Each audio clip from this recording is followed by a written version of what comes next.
Hi, everyone. My name is Ara Araz, and thank you all for joining on very short notice from across these United States and around the world for this roundtable conversation with Lilit Kevorkian and Armen Kharazian. Lilit and Armen, thank you for graciously accepting the invitation to speak. It is very much appreciated. Unfortunately, Edward Abrahamyan will not be able to join today as he is taken quite ill. We will create another opportunity to speak to Edward. In addition to his impressive professional biography, he is the co-author of a green paper on armed forces reforms that was released earlier this year, and a research fellow with Justice Armenia, which is one of today's co-sponsors. Special thanks are owed to our sponsors. Within minutes or hours, they responded favorably to participating. Thank you very much. They are Iowa, New Jersey chapter, the Armenian Bar Association, Armenian Network of America, Greater New York, Daughters of Vartan Sahaganush Otyag, Justice Armenia, Knights of Vartan Bakraduni Lodge, National Association for Armenian Studies and Research, the Zorab Information Center of the Eastern Diocese, and St. Leon Armenian Church. The purpose of today's talk is to shed light on what is happening and what is at stake. To this end, Lilit and Armen will examine the contours of a post-CSTO Armenia and possible developments if Armenia's current trajectory is not interrupted. Lilit is a Russia and CIS specialist.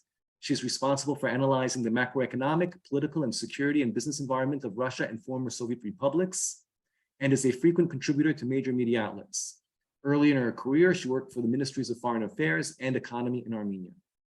Armen is principal attorney of Washington, D.C.-based Kharazian Law, where he represents clients in white-collar criminal defense and investigations pertaining to Foreign Corruption Practices Act and anti-money laundering statutes, export control and sanctions, the Foreign Agents Registration Act, and the Lobbying Disclosure Act.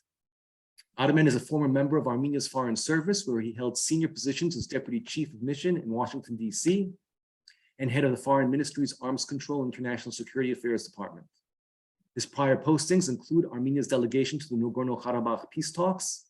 Among other agreements, Armen negotiated Armenia's first individual partnership program with NATO, in addition to other matters concerning military technical cooperation, counterproliferation, regulation and compliance, and regional security. Lilit, if you are ready, we are as well. Thank you. Thank you very much, Ara, and thanks again for the invitation. Prior to this meeting, the three of us had a short discussion. We decided that it's probably best to have only short presentations as to what's happening now,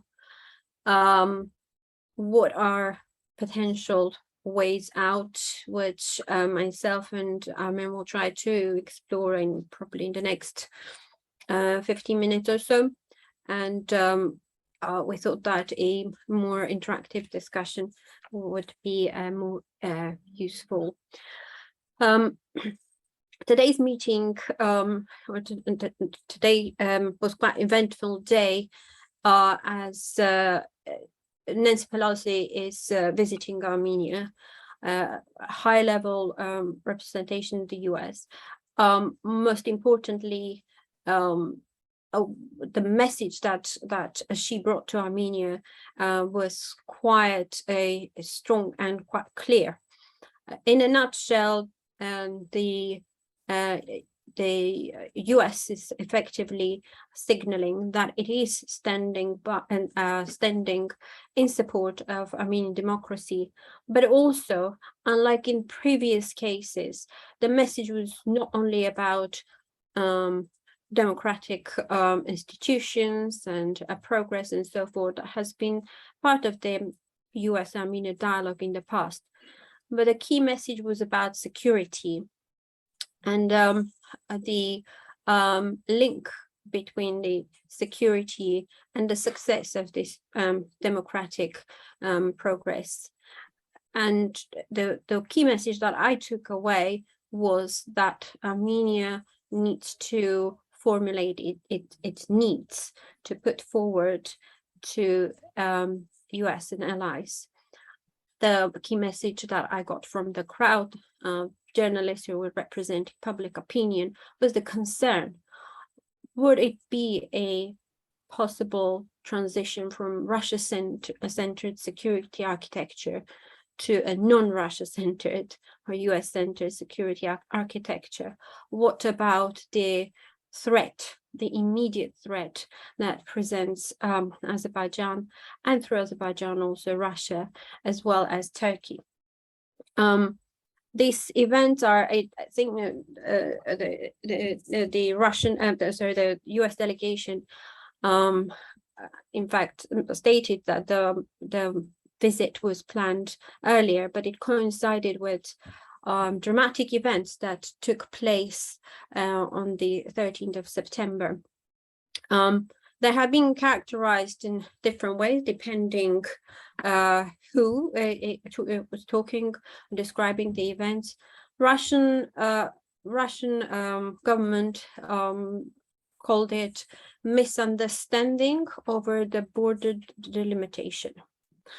The Azerbaijani authorities took a page from the Russian campaign in Ukraine and called it a special operation for demilitarization of Armenia in certain regions, and they thought that they declared that it has been successfully done, as a quite large chunk of Armenia's sovereign territory has been captured and is now under Azerbaijani control. The attack happened along the eastern borders. It's quite long stretch of border, and I'm not sure if Ara can share the map, because it's probably the map will tell the story. What is quite important to highlight, this is not as a border skirmish. This is a well-organized invasion and capture of Armenia's sovereign territory. More importantly, we're talking about full-scale attack along all major towns and villages that are situated on the eastern border of Armenia with Azerbaijan. In deliberate shelling of civilian infrastructure, death of civilian population, and as well as capturing Armenian military who rightfully were defending, were protecting their post. Now, what is also interesting in this advance is that there were several posts that have been recently taken by Russian military. We have not seen or haven't received any information as to how these posts that were situated over the critical geographies that were overseeing, for example, important road infrastructure for Armenia, how they became abandoned, what happened with the Russian military who were supposed to be guarding this, now these critical and strategically important posts. Of course, thank you, Ara. So you can see the targets of this attack. It's quite large scale actually, and it required significant preparation. Now, there are several things that I want to talk about here, and the first is the explanation linked to Russia's losses in Ukraine. Almost immediately, the explanation and the reaction to what was happening was linking the events to Russia's losses as a result of Ukrainian advance in Kharkiv region. The Western mainstream media suggested that weak Russia is unable to do anything, and Azerbaijan is taking advantage of the situation and is trying to force Armenia to sign a peace deal. There are several problems with this argument. As I said, looking at the geography, and also if you're following the event, you're following the capacity building on the Azerbaijani side, the sort of units that they were deploying along this border areas, and then the preparation, the rhetoric, that also the media attack, which is usually sort of a false flag operations or accusations of the Armenian side attacking their positions. These were going on quite some time before the Ukrainian counter-offensive and Russian losses in Ukraine. So the main narrative, or the main objective really from Azerbaijani side, was the following: that either Armenia quickly moves ahead and agrees to the so-called peace deal, which in a nutshell is an Azerbaijan Russia jointly drafted document. Either Armenia agrees to its terms, or it will be forced to agree to its terms. And so what are these terms? They're effectively a closure of Nagorno-Karabakh conflict as such. So Armenia accepts Azerbaijan's territorial integrity, and sort of thereby the Minsk group that was set up over 2 decades ago to oversee the Nagorno-Karabakh peace process becomes obsolete, something that Russia and Azerbaijan have been aiming for some time. Secondly, and most importantly, there is Armenia provides at least 2 so-called corridors to Russian FSB, the Federal Security Forces, Border Forces, and they will be patrolling this infrastructure, this transport infrastructure. It doesn't. One of them will is proposed to lie sort of through the central Armenia, and the second one, the railroad, in the south. What is important here to highlight is that the demand is on Armenia, put pressure on Armenia to hand over parts of its sovereign territory to joint Russian Azerbaijani use. Something that has been repeatedly highlighted, but not in those terms, but packaged as unblocking communication lines. Armenian side has repeatedly said that as part of the normalization of relations, once a complex approach is taken to all different aspects of Armenia-Azerbaijan relations, of course, the unblocking of communication should be pursued, but any transport infrastructure that has to be under Armenian sovereign control. This is something that Azerbaijan, neither Azerbaijan nor Russia, are interested. They are also pushing for a quicker demarcation of Armenia-Azerbaijan border. This will cement that position that effective Nagorno-Karabakh conflict is over.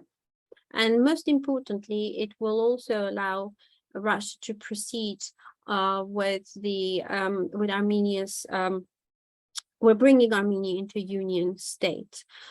So if we're taking the assumption that Russia is very weak, and Azerbaijan took advantage of the situation and attacked, then the subsequent behavior of Russian diplomats, the UN Security Council that was invited to discuss the issue, really raises questions as to why the Russian representative chose to highlight the southern Sunnic region where these so-called corridors are designed to be taken over, why he particularly highlighted that as a precondition of effectively peace. It is also unclear as to why Russia didn't even try to take at least a firmer stance in terms of its announcement when Armenia asked for military help within the bilateral security treaties and within the CSTO framework. I would argue that what we're seeing is the tactics of use of force to achieve maximum objectives by Azerbaijan as well as Russia. At this stage, I think it's clear to many, especially in Armenia, that Azeri forces are effectively act as a whip for Russia. It's the proxy forces for Russia to beat Armenia into submission on several issues. And what this latest escalation and invasion shows us that Armenia is not only in a trap, but it is it has found itself in a position where there is no carrot and stick policy towards Armenia by Russia. It's only stick. It is weak, and it is facing, I would say, that Syrianization, since its sovereignty and its ability to defend itself is becoming weaker and weaker. One critical aspect of this is that it hasn't been able clearly to restore its military capabilities, partially because it is so dependent on imports of weapons from Russia, and as we know, Russia itself has shortages of various types of weapons, and being member of CSTO, a Russian-led security organization, Armenia is facing constraints. From Ukraine conflict does have an impact on what's happening on the events in the south, in the south of Armenia in general. I think if Ukrainian campaign was going successfully for Russia, they would probably try to drag their feet and not hasten the event in the south. But my reading is that both Russia and Azerbaijan are keen to come to a quick conclusion of the so-called peace deal, which is in a nutshell a capitulation deal for Armenia. This will allow Russia to consolidate its southern rim. For Putin, who's heading for presidential elections in 2024 in March. It will be a coup to bring in Armenia into union state. For Azerbaijan, it's great move. I mean, it's great news because weak Armenia that is fully dependent on Russia is an easy target as long as they know how to calibrate their relations with Moscow. One important aspect here is to highlight is that the extrajudiciary status of this potential so-called corridors would allow also a trade, unchecked trade between Turkey, Azerbaijan, and Russia. Should the situation escalate further in Ukraine, and if there are any further issues in terms of the transport links via Georgia, this is something that Russia is very much interested in.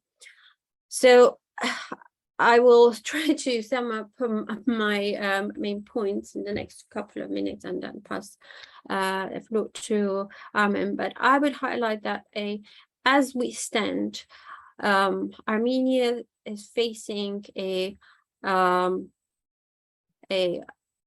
would say almost an inevitable threat of a much larger and continued invasion. I think Azerbaijan is using salami tactics to take as much as it can from Armenia. This is the third invasion, but the largest one that we have seen so far. And there have been two others since the end of the 2020 war, and every time it has resulted in Azerbaijan taking territories and positions that have never been, during Soviet times, disputed or under Azerbaijani control. The geography of this movement suggests that there is a clear indication that the southern Armenia is under threat. So I wouldn't even exclude a situation where southern Armenia becomes also cut off from the rest of the country. The rhetoric has also changed. Both the Azeri president and Azerbaijani officials often speak about the so-called Western Zangezur region, referring as part of historic Azerbaijan, or a region that they claim to be theirs. And this formulation of a claim and also calling these areas as disputed, as we've seen today when Azeri authorities expressed their criticism of Nancy Pelosi's visit and claiming that no invasion or takeover Armenian territories have happened. This conflict, what we are seeing now, is not really Nagorno-Karabakh conflict as such. This is an expansion of the conflict. This is a path of Syrianization where both Russia and Azerbaijan, together with Turkey as well as Iran, they would wish to see a scenario where they use the so-called 3+3 format that they have come up right after 2020 war, which is Russia, Turkey, Iran, plus Armenia, Azerbaijan, Georgia. Georgia is not taking part in it. So they like to sort of carve up a new map of the region, where the weak, in this case Armenia, will be sort of the pocket change.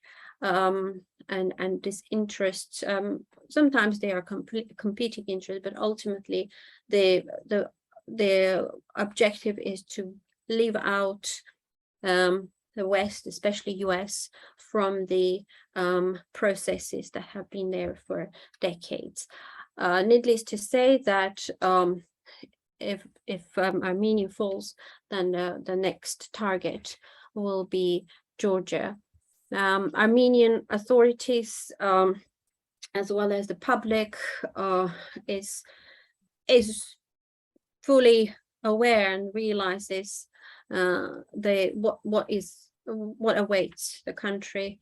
But then I think I will leave it to Armin to discuss what is it that is holding the country back, or its government back, or its political parties back from taking concrete steps to take the country out of this impasse, and how is it possible to minimize the risks of the looming new war, and most importantly, to address that one question that perhaps many Armenians are asking: would it be even worse than now? I personally see what's coming next is effectively the dismemberment of the country and loss of its sovereignty, and the worst is already playing out.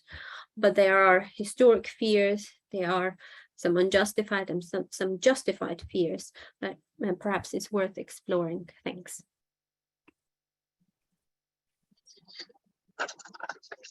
Thank you, Lilith. Thank you.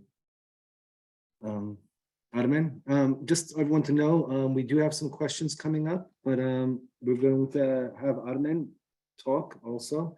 And then we'll start taking questions. And if we are able to, we're going to give the opportunity for questions to be asked live. Thank you. Armen? Well, thank you, Ara. Thank you, Lilith. I completely agree with Lilith's observations and the key points that she just outlined, particularly with the suggestion that the Azeris presently, while acting in their national capacity and pursuing their national aims in coordination with Turkey, they also happen to be acting as proxies for the Russian state to intimidate Armenia into submission. Russia and Azerbaijan and Turkey may in the end decide to agree on a formula on how to divide and consume Armenia. For now, we don't know what transpires between them. Is a question of fact-finding, but I do see the real threat that Russia, Azerbaijan, and Turkey are acting in concert in intimidating Armenia, pushing into a corner, breaking the Armenian will to fight, the Armenian ability to put up any sort of resistance to this assault that continues on daily and is intensifying and shows no sign of abatement. And eventually abandon any will to fight and agrees to get consumed. I am in Armenia now. I was here on my own professional for my own professional purposes, working with some of our counterparts in Northern Europe to try to bring together a coalition of European Union member nations that have also been very active in advocating for Ukraine's, for the West to provide increased capabilities to Ukraine, trying to also shore up some support among these international counterparts for Armenia. So Armenia could also become a beneficiary of a concerted action that would help Armenia consolidate its defense capabilities and augment them to be able to defend itself against this triple aggression it's facing. One on the ground from Azerbaijan, the Russian pressure that amounts, in my view, to a force of aggression as it's being exerted upon Armenia. It doesn't have to be through troops, even though Russian troops are present in Armenia, but Russia has also brought its security and military and economic power to put pressure on Armenia to submit, and Turkey that is assisting Azerbaijan in any way it can and coordinating its actions with Russia. So, but also here in Armenia today, the big news is Speaker Pelosi's visit, and everyone appears to be very excited. There seems to be an exuberant mood in Yerevan that the United States is not about to abandon Armenia, like the perception is. Many people think it may have done in the past because Armenia was not as important or not as deeply involved with the United States on those many levels that other countries, unlike Armenia, have benefited from. So that's one thing. On the other hand, Armenia is just recovering from the most recent assault that lasted several days and resulted in the loss of sovereign Armenian territory. But also, as we speak today, and many Armenians hope that the ceasefire will hold longer than I expect. I am sure, and many of you have seen the reports of an increased air traffic from Turkey and Israel to Azerbaijan, with the involvement of the Silkway cargo air operator. That is a sign of potential weapons shipments to Azerbaijan. These may not be completely substantiated and corroborated reports, but they are very solid, and there's a probability that what we're seeing is an escalating weapons traffic to Azerbaijan, which is going, if it's true, is going to result in another larger scale, much larger scale assault, potentially to teach Armenia a lesson demonstratively for having invited Speaker Pelosi, and also telling Armenia that if they dare do anything like this again, the consequences will be much more severe. So Armenia, I think, should hedge against such a possibility now, just because there is a relative quiet along the borders, even though everyone understands that Armenia's sovereign territory has been taken over by the enemy force. Armenia may still confront a much larger scale military offensive that may result in more severe losses. the moment Speaker Pelosi leaves Armenia. So that is a very real concern. We saw how the events played out in Taiwan when Speaker Pelosi left Taiwan. And of course, Taiwan, and we did see an increase in Chinese posturing and intimidation of Taiwan, and potentially even very provocative moves. But the difference between Taiwan and Armenia is huge. Speaker Pelosi's visit to Taiwan was underpinned by this robust, full-spectrum US-Taiwan relationships that includes military technical cooperation and economic cooperation, and many joint interests, including regional security interests, where Taiwan is a real United States partner and also benefits from a very well-expressed and time-honored United States commitment to the security of Taiwan against the Chinese threat. Speaker Pelosi's trip to Taiwan was there to reassure the Taiwanese people and the government that the United States is prepared to confront China, even though much of the United States resource right now is focused in the direction of helping Ukraine to withstand the Russian aggression. Armenia doesn't have that benefit. There's nothing in the US-Armenia relationship that could even remotely resemble what the United States has with Taiwan. So Speaker Pelosi's visit better result in some action in the US-Armenia relationship if it is going to have the kind of impact most of us here in Armenia and around the world hope for. And one of them would be to understand properly what's the role of the United States Congress and Speaker Pelosi in what Armenia can expect now from the United States and should in fact ask for. I think that is a robust military assistance. Now, Armenia is a member of the Russia-led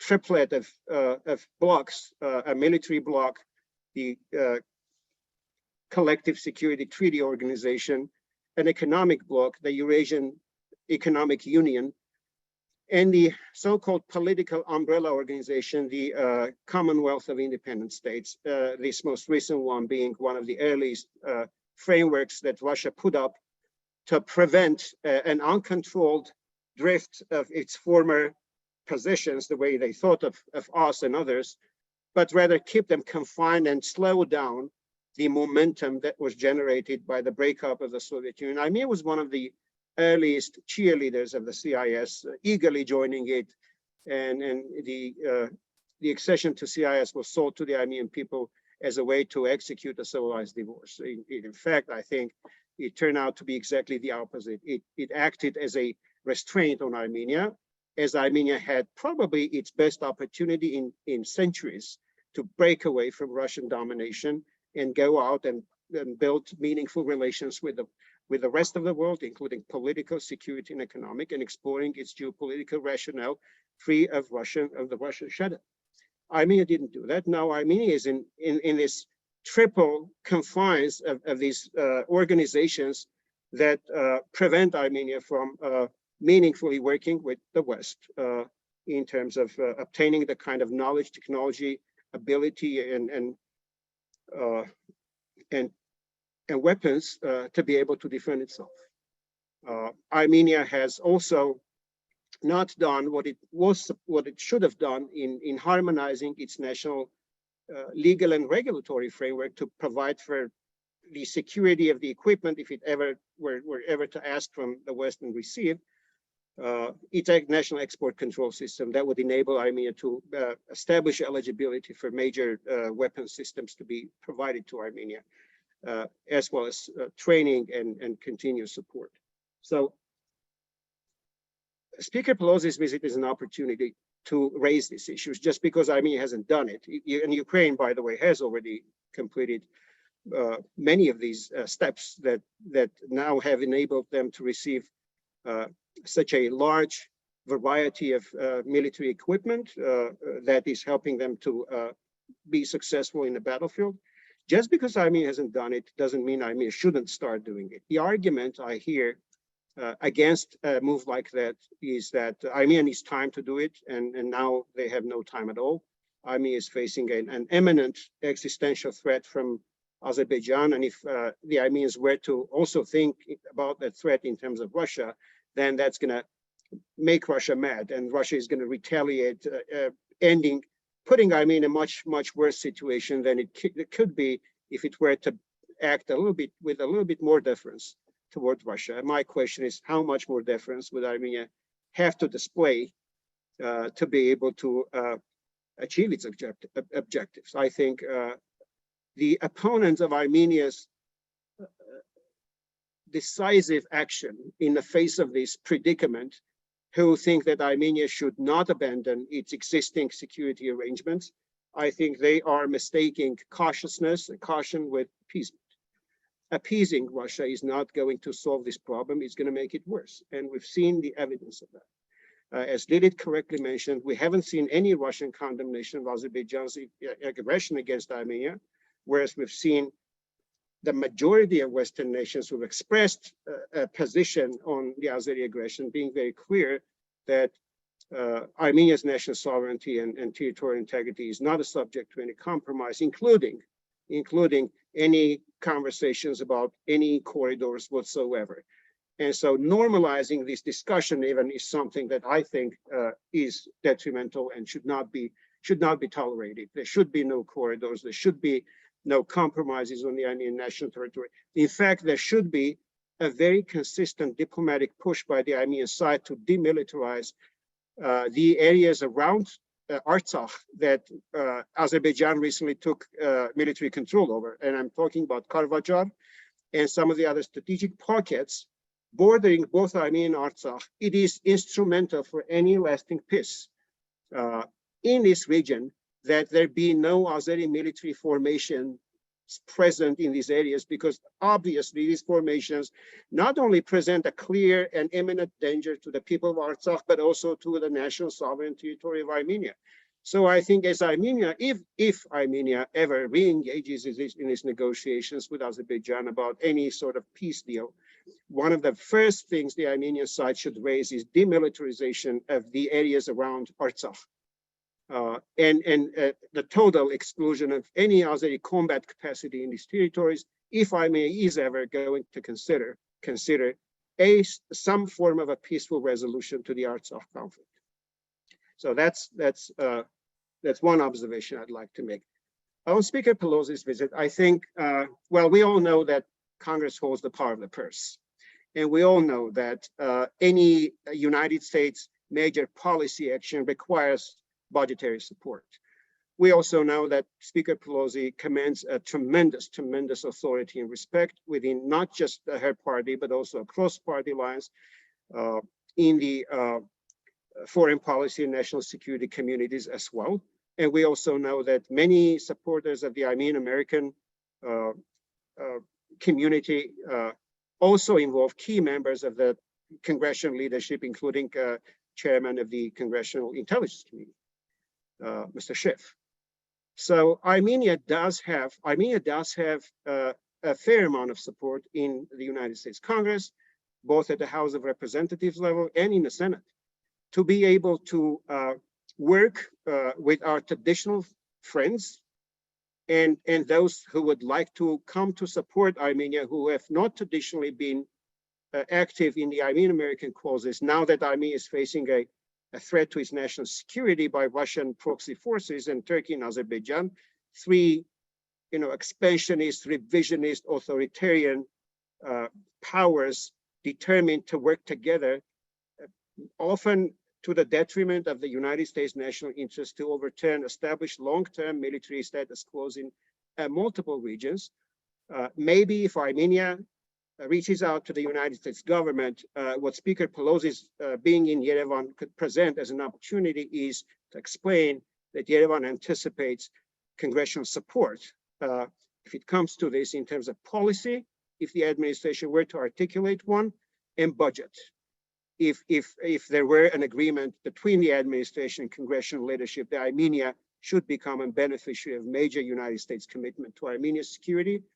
And Armenia on its end needs to make it clear that this is not simply something that Armenia needs because it has ambitions and it has national aspirations. So this is something that Armenia needs to do to prevent the expansion of authoritarianism and reconsumption of the South Caucasus by forces that are adversarial to democracy and to the United States national interest. In that sense, Armenia needs to reach out to Georgia and work very closely with their Georgian counterparts to become the Finland and Sweden of the South. This concept will attract a major support from a group of nations in Europe that have been very central in articulating, advocating, and channeling support for Ukraine from the United States and from NATO. Armenia should also, I think, in that context, be upfront and honest with its long-term security partner, Russia, and at least suspend, if not altogether withdraw from the Collective Security Treaty Organization.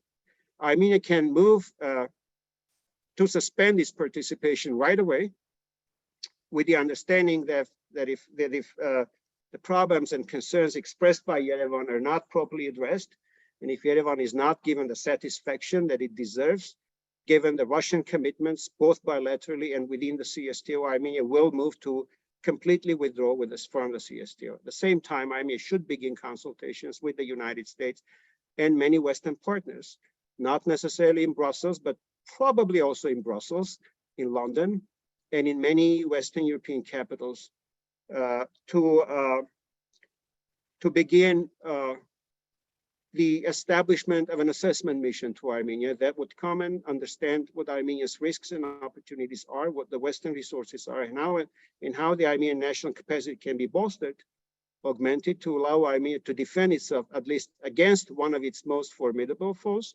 But still Azerbaijan, what I mean is Azerbaijan, and that's a manageable task. Azerbaijan is not Russia, and Armenia building up defense against Azerbaijan does not require probably the same resource that Ukraine needs to withstand the Russian aggression. But still, Armenia can and should ask for that sort of support, simply because it needs it, not because Russia doesn't do its part.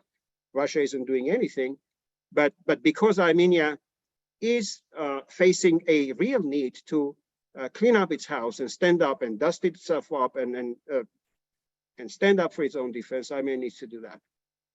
Then I think Armenia needs to engage with Russia on the rationale for the plethora of military, technical, and security agreements that have been in place to provide Armenia the kind of support that they never did. And I'm not going to, we know the three major treaties: the Framework Friendship Treaty of 1997, the Military Base Treaty of 1995, the Border Troops Agreement Treaty 1992, but also several lesser known agreements that were signed in recent years, treaties and agreements that have completely, in my view, decapitated the Armenian strategic command and control, and completely put Armenia at the mercy of the Russian military and political leadership, especially at a time like this. We have the Joint Military Planning Agreement of 2000 that refers to the Collective Security Treaty and the Friendship Treaty, bilateral treaty. We have a Military Technical Cooperation Treaty of 2013. We have the Joint Air Defense Agreement of 2015 and a Joint Group of Forces Agreement of 2016. All these agreements were put up there to enable Armenia to defend itself precisely in this situation. If they're not working, then they're worthless. Then they restrain Armenia rather than helping Armenia project competent power. So these agreements may need to be reviewed because each agreement provides for a joint commission, a framework for its implementation and review if anything goes wrong. I have to say that Armenia has not utilized any of these frameworks, and I was unable to, in my attempts to reach out to the Armenian military and diplomatic establishment, I was unable to find out whether Armenia ever did its homework of setting up these joint committees and really pursuing operational work and review and implementation of these agreements through these joint mechanisms. The Armenians haven't done it. So the blame should equally lay on the Armenian shoulders, just as we blame the Russians for the failure to make these agreements work. However, the agreements don't work. And I would urge Armenia to engage with the Russians in the review of the rationale and utility of these agreements. If they don't work, then they need to be either renegotiated or terminated, freeing up Armenia's bandwidth to go and seek partnerships elsewhere. The key question is, how does Armenia accomplish all of that? I think, well, it's a challenging task. It's a gargantuan task. And Armenia doesn't have the competence, the experience, and the capability and the resources to do it. But that's why we're all here. What we can provide Armenia with is the kind of expertise that Armenia needs. Maybe resources that Armenia needs. We can advocate with the United States government if Armenia itself reaches out to the US government at a bilateral level and seeks this support. The Armenian American community will be here to advance the United States interests with Armenia, because that speaks to our own sense of identity and our commitment to a strong US-Armenia relationship. So these steps need to be taken. And if there's no time, then we need to act probably 10 times faster than we would had we had the time. The lack of time doesn't justify inaction, certainly doesn't justify a resignation and a mood that is pregnant with nothing but surrender. So I think it is hard to not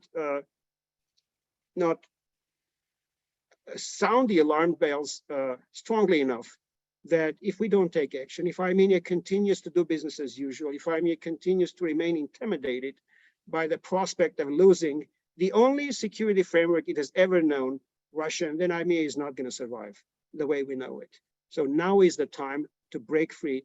The Ukraine situation presents a unique opportunity, just like we saw the breakup of the Soviet Union provide that opportunity, and Armenia should use it, partly because we saw how not using it produced failure in catastrophic proportions. I don't think we can afford having another catastrophe like that. And with this, I will conclude my speech and my remarks and yield back the floor.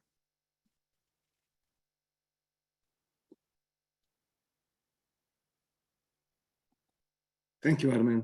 Thank you very much. We're going to open up the platform to questions. We have received questions in writing, but we are also going to take questions, live questions from people who have requested. And in order to accomplish that, I will be activating the audio on people's Zoom who are participating as attendees. So when you probably will receive a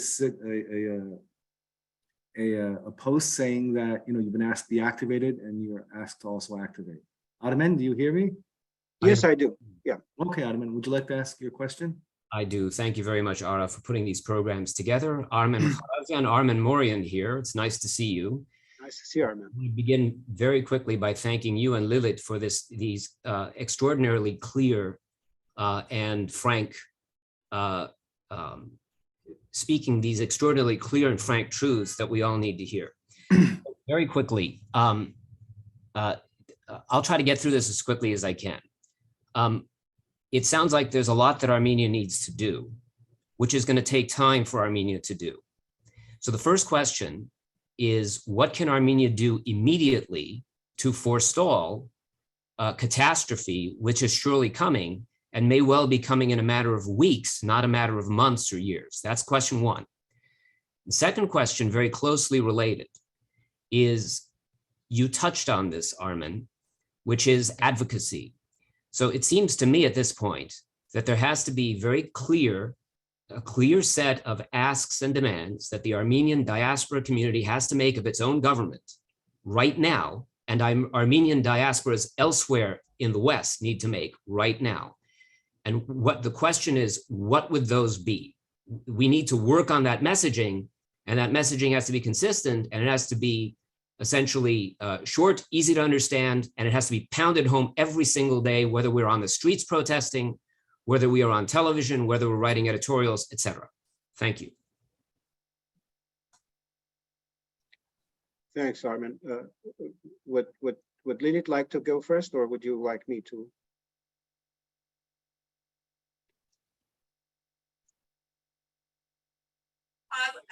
just make one comment because I know Armin will give a perfect answer. I would just say that what is missing in Armenia's diaspora's argument is the Russian angle.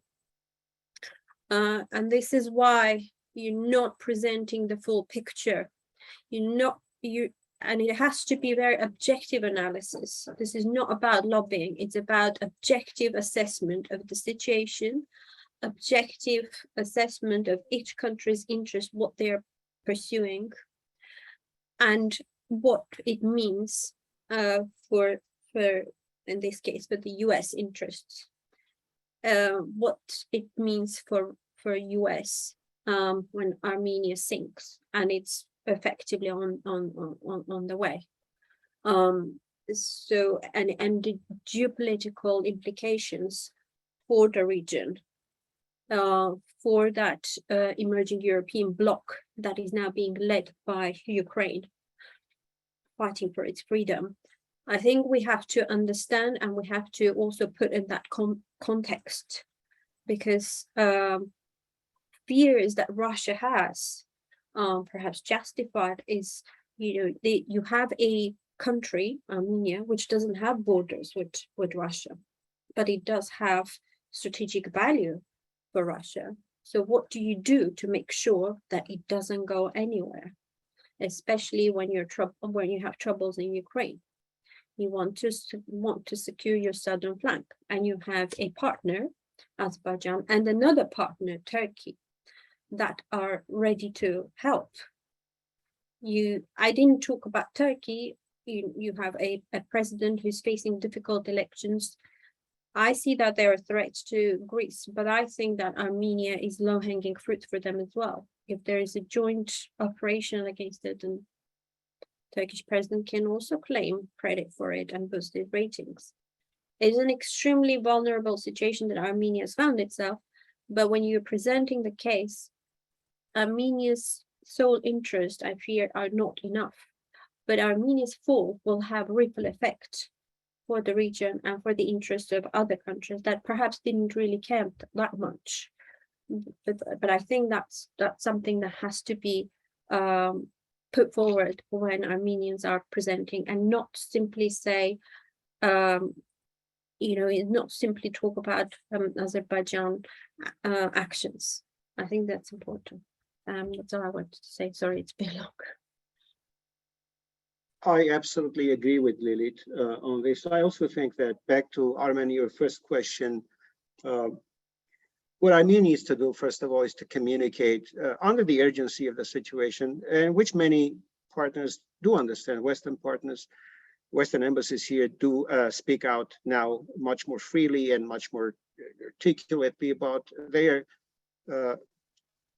the consistency of how they and Armenia perceive the threat Armenia now faces. I think Armenia needs to clearly communicate to the West, to the European Union in particular, and the United States, that Armenia is not happy with its present international security arrangements, and is resolved to quit the Russia-led blocs and join the European Union. That should be the declared objective of Armenia. I am looking back at the 1990, when we were facing the same dilemma of whether to declare independence or not, even if the Soviet Union was still out there. The Baltics had one way of dealing with it. The Armenians and the Central Asians had a different way of dealing with it. The Armenians decided to announce the beginning of the process of independence.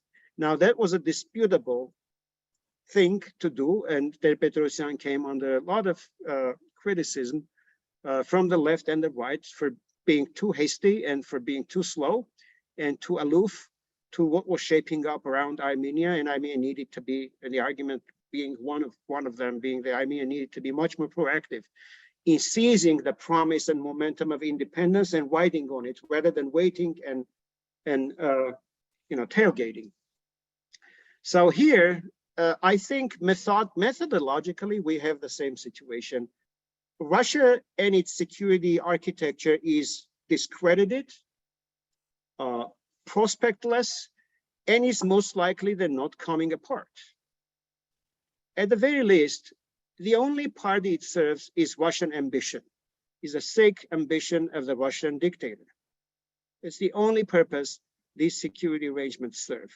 They don't serve Armenia, they don't serve any other members, potentially only but for Belarus and potentially to an extent Kazakhstan, certainly not Armenia. So Armenia needs to make a very clear choice, at least in the Armenian minds, that the CSTO is no use to Armenia. Then go about it methodically, approach its Western partners, declare that Armenia strategically wants to make a strategic pivot to the West and is very much determined to seek membership in the European Union together with Georgia. This has to be coordinated with the Georgians. Once that intention has been communicated, and the next step that Armenia needs to take, maybe even concurrently, is to move to ask for emergency military aid. One of the ways in which Armenia can secure its borders is to seek private security companies with the expressed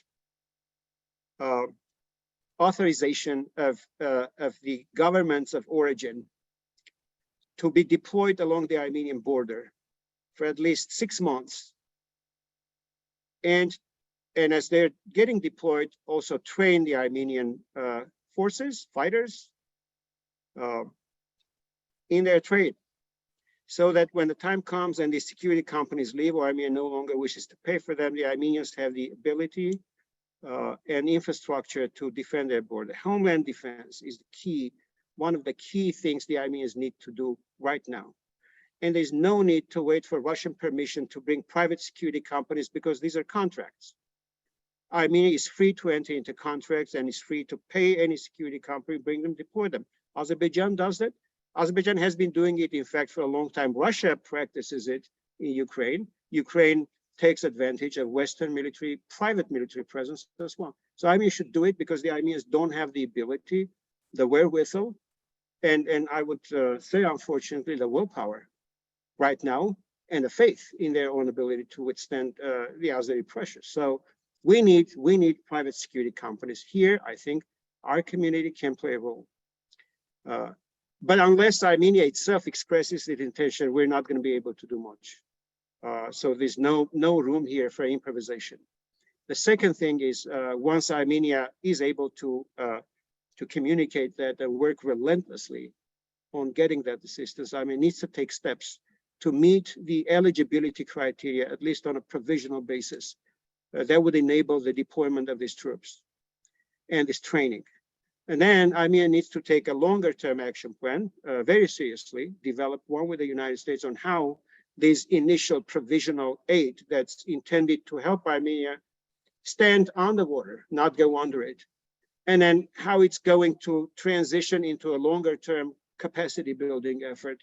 And eventually, I believe Armenia's accession to NATO should be on the horizon. It should not be a blasphemy to talk about it, because that's the only way Armenia can find relative security against Turkey, Azerbaijan, and Russia, no matter where each of these countries end up. Now, that being said, I think what Armenia needs to avoid falling into in terms of a flawed mindset is that NATO is going to protect Armenia, or some other country is going to protect Armenia. Armenia needs to be able to protect itself and then complement its military ability, no matter how small it is, with the advantages that come with a membership in an alliance like NATO. NATO will not protect Armenia if Armenia falls back into doing nothing and waiting until NATO comes and rescues it from Russia. That's not happening. If the Armenians act with the West the way they've been acting with Russia, I think we'll end up pretty much in the same situation. So there's a responsibility the Armenians need to take for their own fate and the fate of their own country. If Ukraine didn't put up the fight in the beginning, Ukraine was not going to be able to receive the massive Western assistance that it's receiving now. So that's the way I would handle it if I were in charge of Armenians making decisions for Armenia. I hope I answered both of your questions, Arman. Sorry if I missed anything. No, you did indeed, and thank you, both of you, but there is one that you did not answer, which is, what is the public messaging? What would your instructions, yours and Lilith's instructions be to us in terms of how we message what we need from our own government? I think we need to ditch the stereotypes that have bound our tongues and limited our ability to speak up against Russia as one of the threats to Armenia. I think the Armenian community needs to take a very clear position, along with other communities that hold the cause of many Eastern European nations dear, just like most of our community members have done during the Cold War, align ourselves with with those on the right side of history, and clearly tell our government in the United States that we support and we in fact actively encourage the United States take Armenia's security seriously and reach out to Armenia offering military and security aid. One other thing I'd like to particularly focus on is this question of parity between Armenia and Azerbaijan as it comes to US military assistance. I have opposed this concept of parity. It came to be because Azerbaijan apparently was getting military assistance and the Armenians did not want to get one. So to try to limit US assistance to Azerbaijan, Armenians began talking about parity. We shouldn't be talking about US military parity of US military assistance between Armenia and Azerbaijan. We should, in fact, as a community, advocate for much stronger and much more robust US military assistance to Armenia than to Azerbaijan. This is what Greek and Turkey, imagine the Greek community advocating for parity between Turkey and Greece when it comes to military assistance, or Israel advocating for parity between Israel and Egypt. We as a community have the power, working both with our Armenian compatriots in Armenia and with our government here in the United States, argue that Armenia needs much more robust US assistance to defend itself against the threat it faces than Azerbaijan does against the threats they face.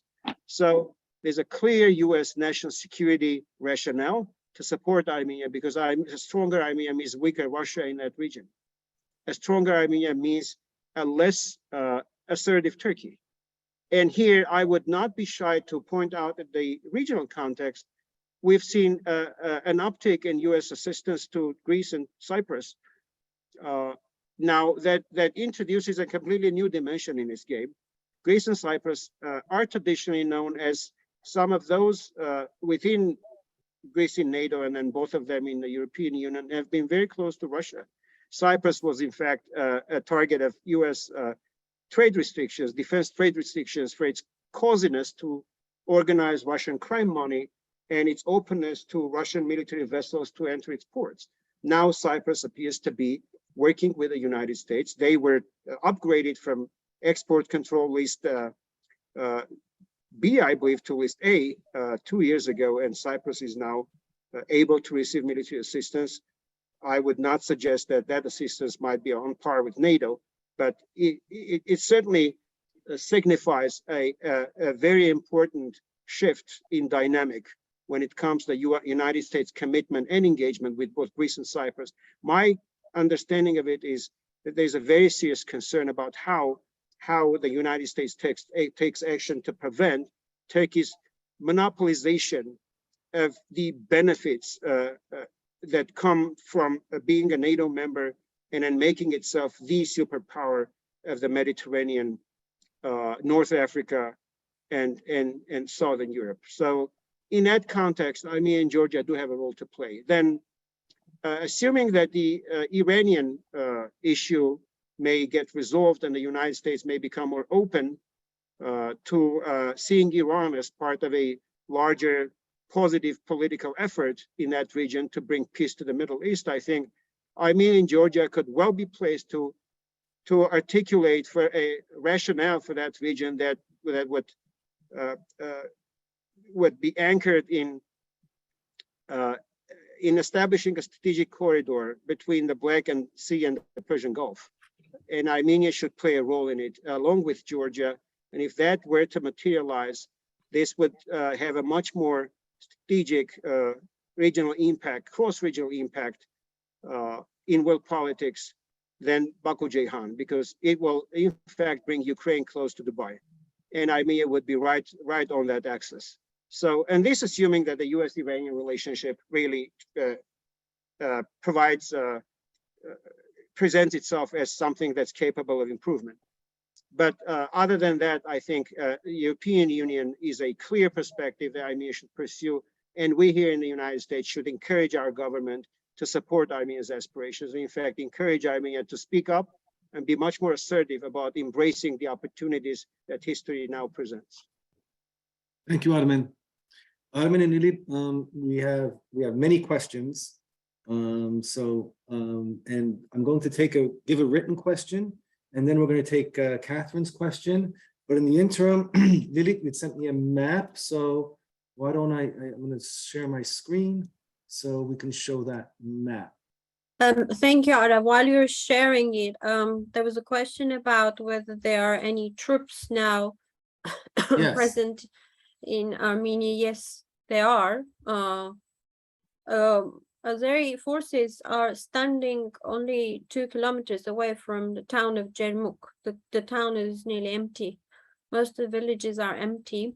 Today they circulated a video where effectively the entire southeastern coast of Sevan is now exposed to, if there's a next attack, you can see how they're going to advance, or where they can advance. The purple line here is what is now within their the reach of their artillery, so it's effectively half of Armenia, central and southern part. The yellow lines is where they have been advancing. There are other maps as well. In total, since 2020, unrelated to Nagorno-Karabakh conflict, after the ceasefire, through these incursions, 300 square kilometer of Armenian sovereign territory is now occupied by Azerbaijan.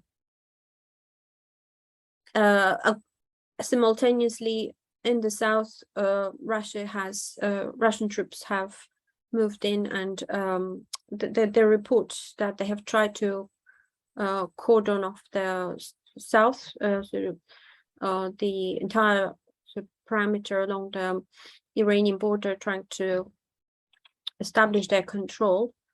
But the government is not communicating clearly what's happening. But after May 2021, Azerbaijani incursion and capture of new territories, again within southern Armenia, Armenian government was forced to gift by law positions near Goris. So again, the strategic heights have been handed over to Russians, and these are sort of the entry points of this so-called corridor. So we shouldn't really use the word because it sort of normalizes it, as Armin said. But the rough estimate is that 300 square kilometers are gone now. The Azeri side are also now talking about demilitarization of further territories adjacent to what they've taken. On the Armenian side, there's no discussion even about pulling back. One thing that I would say that when urging a reaction to what is happening is, this creeping annexation. It's very much like what Russians were doing in Ukraine, identical tactics. So the demand has to be pulled back and or consequences. And I think,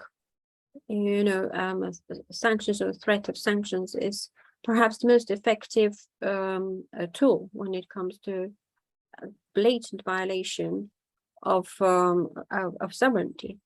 The Azeri side is claiming that they are laying claim basically to 40% of Armenia, and they justify that because there is no demarcation, that they can walk where and capture whatever they want, which obviously has nothing to do with international law. But it just shows that because there is no pushback, there's no reason why it won't continue.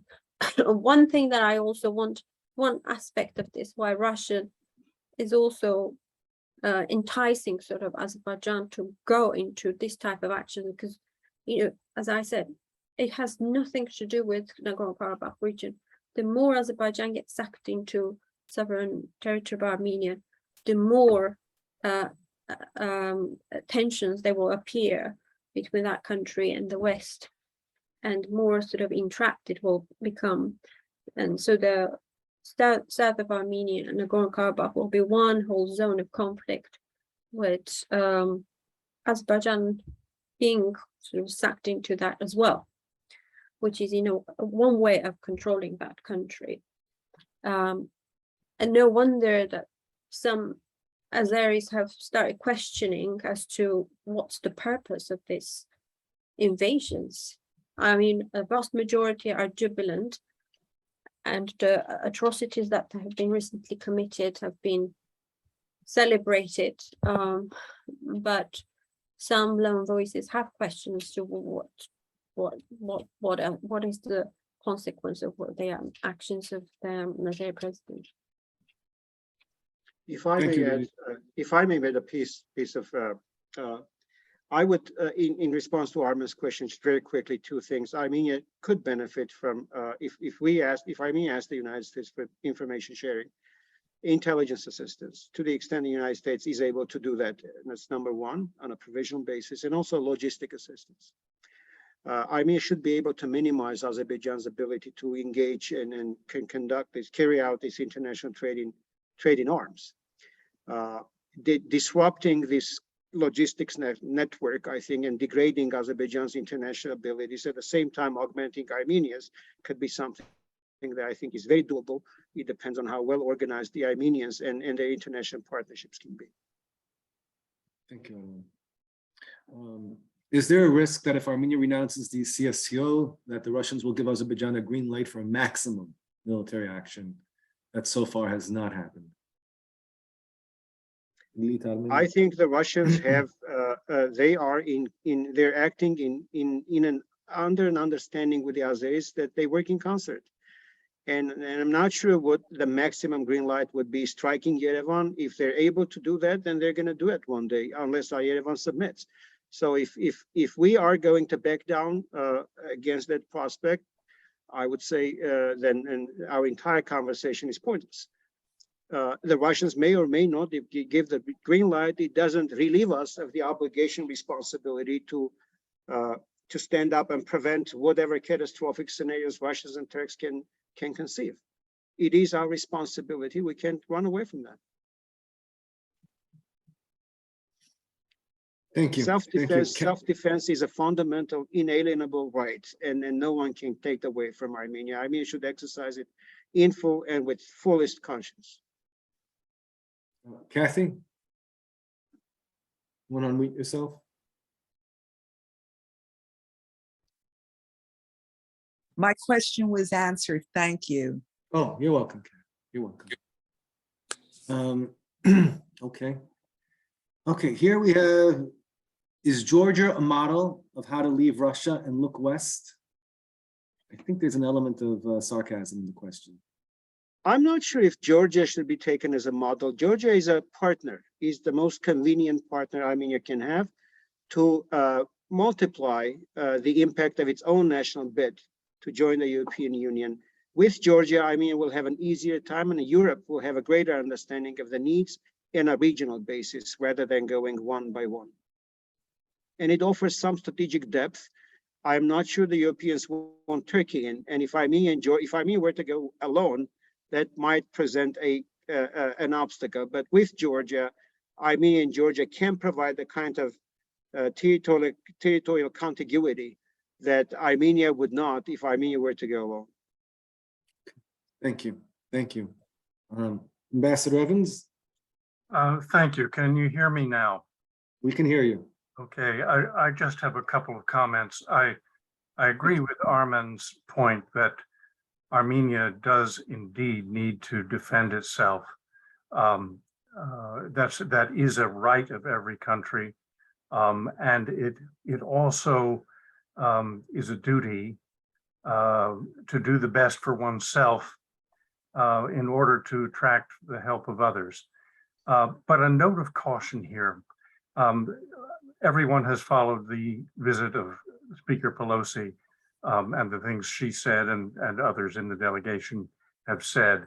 But a note of caution in this sense, we are facing in the United States a midterm election in early November. It is entirely possible, no one knows yet, but it's entirely possible that the Republican Party may make large gains. It's even possible that they may take the House. But whatever happens, I would not underestimate the difficulty of moving the American bureaucracy. It's one thing to get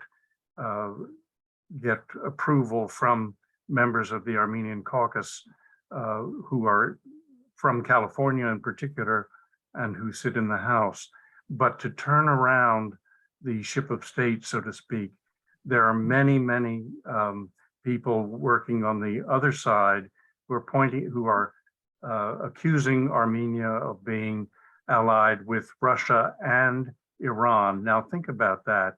There are few countries today that occupy a more sinister space in the American imagination than Iran and Russia. Now, I'm not speaking for myself, and I'm certainly not speaking for the US government, but I would just urge a very sober review of what Armenia's true possibilities are right now. It may be, and I'm just throwing this out, it may be that Russia will honor its obligations, which are not only through the CSTO, they're also bilateral. And for a very long time, Armenia has had a successful, relatively successful relationship with Russia. It goes back even over 100 years. Russian society has always had a certain respect for Christian Armenia. And keep in mind also that the largest Armenian diaspora in the world is precisely in Russia. So I'll stop there. Enough caution to inject at the moment.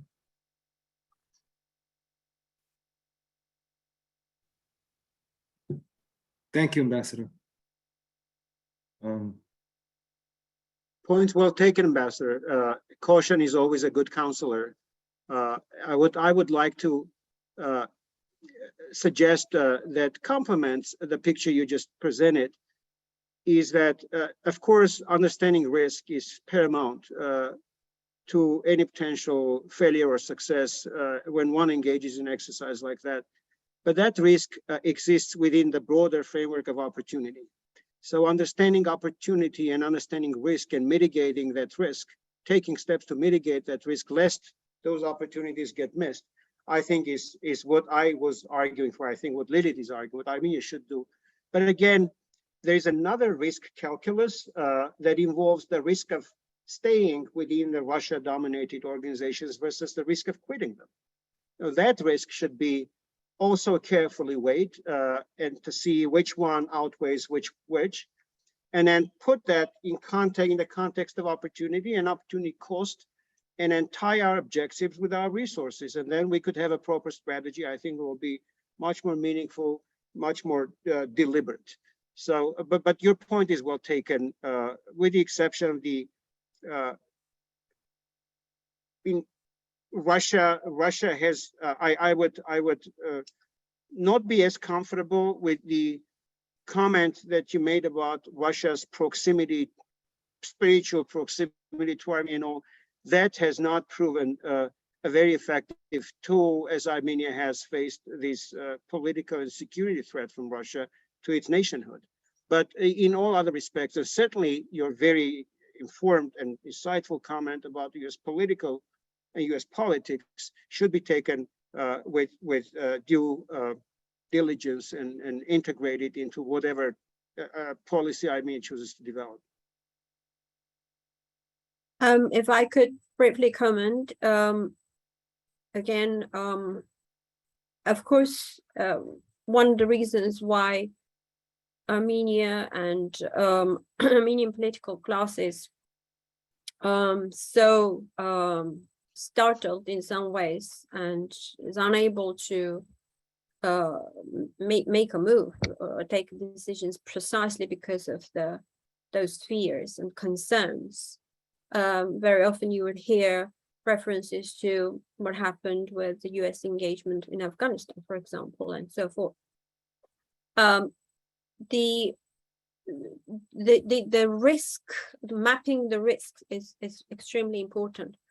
But I think one oversight that has that I see, especially in diaspora, for years and even now, is understanding modern day Russia and the sort of political ideology that has taken over. That ideology or strategy is Eurasianism. And Eurasianism is a marriage of Orthodox Russia with Turkic Muslim countries led by Turkey.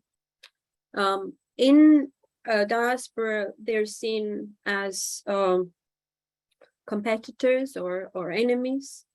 When you interact with Russians, when you actually speak to their policymakers, to their academics and experts, it is very clear that they see that it's a dynamic competitive cooperation. But ultimately, the two are united with their notion of sovereignty or independence from the West. And this is why loyalty or hopes that there is a civilizational affinity, that is no longer the case. Of course, there are also other aspects of the Russian oligarchy extremely closely tied with, for example, Azeri oligarchy or the Azeris' role in bringing Turkey close to Russia. These are elements that have not been discussed, but they're very important elements. So, it's when Russian defense minister's daughter posts a photo with Grey Wolf salute, that is difficult for many Armenians to understand, but there is a perfect explanation to it. All you have to do is read, not Dugin, who seems, is a bit exaggerated his role, he's more of an outsider, but the policymakers, they're very pragmatic in some ways, and they think that they have found good partners, strong partners, and Armenia, as they put it, is a nuisance and inconvenience. So I don't think that at this stage, going back and I'm hoping that there is a shared history and that will help Armenia. That we have to be realistic about that. That is also a risk, by the way, because it's a miscalculation to my mind. On the other hand, I think there is a lot of cautiousness on the Armenian side, because there is the influence campaign of also Russian influence campaign that the West is Turkey. The West is Turkey. If you go to West, that is Turkey. Georgian model is often presented as Turkification of Georgia, for example. So there is a lot of mistrust in that sense as well. So I would say that there is significant cautiousness when it comes to this sort of decision. But I do agree in terms of the various factions and various groups in DC, for example, who have different view on the region. One development, and I will bring this back again to Ukraine, is that the policy making on the region has also moved to capitals of Poland, their Baltics, the Ukraine. These are countries that are that that perhaps do not have a lot of weight, but they make a lot of noise, and they do have some influence as well. And they're coming together as a bloc. And I think in the future, this bloc will become more and more solidified. Ukraine's reaction, for example, to Azerbaijani recent invasion was quite interesting. Traditionally, Armenians see them that they are aligned and they together against Russia. It was very measured, and there was also a very clear message saying that Russia is not a good mediator for you, implying that this cozy arrangement that is emerging, especially between Azerbaijan and Russia, is not going to be very beneficial. So I would say that one last thing, that Armenian diaspora has a role to play. Armenian diaspora has resources, and also has resources of influencing, of shaping the agenda, and also finding that strategic importance that Armenia has, not only for one party, but for US and also its allies, as I said, in Europe. If Armenia falls, it will have repercussions. And I think that's one thing that has to be also clearly put forward. I'll stop to save time.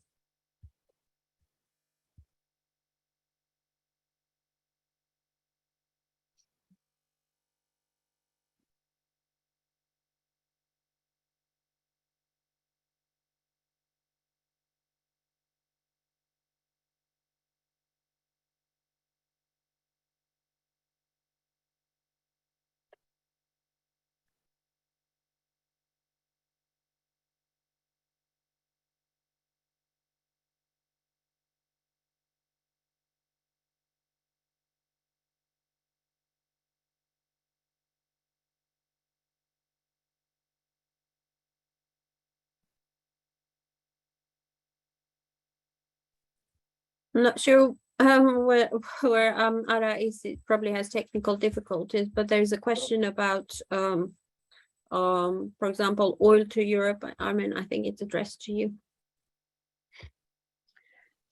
Yes. Is the question about the Azerbaijani European deal? I'll read it for you. It says, can Armin comment on Azerbaijan's ambition to substitute Russia in supplying oil to Europe? Do Armenia has any support from Europe or US as Azerbaijan is getting ready for its new role to supply oil to Europe? I think what Azerbaijan is trying to do is they're trying to leverage every aspect of their economic and political abilities they can to build relationships with Europe that would that in their view would provide them with enough political insurance policy if they were to continue putting pressure on Armenia, so that they could have restrictions on, so Europe could feel restricted to act. And in here, Azerbaijan would like to present itself as more of an important agent than it is. What Armenia can do, I think, is look, energy security and energy sufficiency are two things that Armenia has faced since its independence. And one might argue that Armenia seems to have achieved energy sufficiency, but that sufficiency has been achieved at the expense of its energy independence, as much of Armenia's energy sector, both distribution, generation, supply sources, and all, appear to be either Russia-controlled or Russia-owned. Where this can be changed is Armenia's action to build a nuclear power capacity, and since Metsamor is also going to be decommissioned, every nuclear power station has a technical lifespan. Metsamor has been extended on a number of occasions, and eventually it's going to be decommissioned because it's an aged technology. Even though it's one of those technologies that is safer than Chernobyl was, or some of the other Russian-built nuclear reactors across Europe. Metsamor is pretty safe, but again, its life is limited. So Armenia who recently signed a strategic memorandum of understanding with the United States that provides for the likely construction U.S. assistance to Armenia in building and operating a nuclear power plant. My understanding is these are small scale modular nuclear power units, is a very good start. Now, a government to government memorandum is not a commitment, not an obligation on either party. And it certainly is not where the parties need to be in terms of industry to industry involvement and international compliance, where one starts thinking about actually beginning the construction. And there is a timeline for any construction to occur from design to launch. But Armenia needs to do it now without any further delay. The political willingness is there. The understanding is there. I think the United States government is very open. Last time I think we spoke in a forum like this, we were arguing that the United States would be open to providing Armenia with nuclear technology, and that proved true. The US did sign this agreement.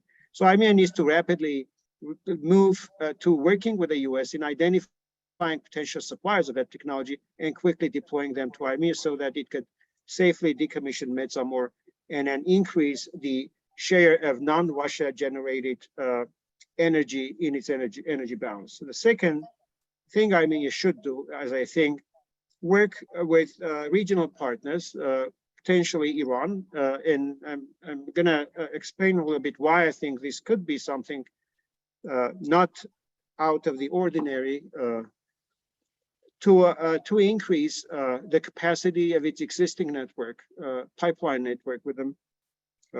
That would enable Armenia to receive gas from Iran rather than from Russia through Gazprom. Azerbaijan, for instance, has an arrangement, the Shah Deniz field, where the Iranian National Oil and Gas Company is a 10% partner. And for that arrangement, Azerbaijan has sought and received a special exemption under the Iran Sanctions Act. That exemption has been maintained and extended to Azerbaijan several times as the act was suspended and then reactivated, reintroduced. So since Azerbaijan has an exemption that enables it to work with Iran, so should Armenia, because the purpose of Armenia seeking a closer energy arrangement with Iran would be not enabling Iran to sell its energy, but primarily the impact would be for Armenia to attain greater independence from Russia, which is precisely a very important US national security and economic objective. The third thing Armenia should do is to provide for an energy strategy that increases the share of electricity in Armenia's energy balance versus fossil fuels, particularly by encouraging the import of electrical vehicles, particularly also by encouraging efficient energy policies. So all of these are measures that will make Armenia much more energy sufficient and enable it not to compromise its energy independence and rely on Russia to be able to be energy sufficient. Armenia should also invest in research, in energy accessories and technologies that would enable others to use and achieve energy sufficiency, and in fact should become a champion in these technologies. So with these measures, I think energy independence, energy sufficiency can be achieved. And hopefully, when the right conditions permit, Armenia should also be able to become an important transit destination for regional pipelines. And those pipelines would provide a measure of energy independence and leverage as well, just like Azerbaijan has done. Thank you, Armen. I would also suggest Armenia to project very serious thinking on whether it could establish itself as a consumer of and processor of liquefied natural gas. LNG is becoming a subject of immense importance in Europe. Europeans are preparing for the LNG becoming a becoming a larger part of the energy that European Union uses. And there are two major producers of liquefied natural gas, one the United States, the other Qatar.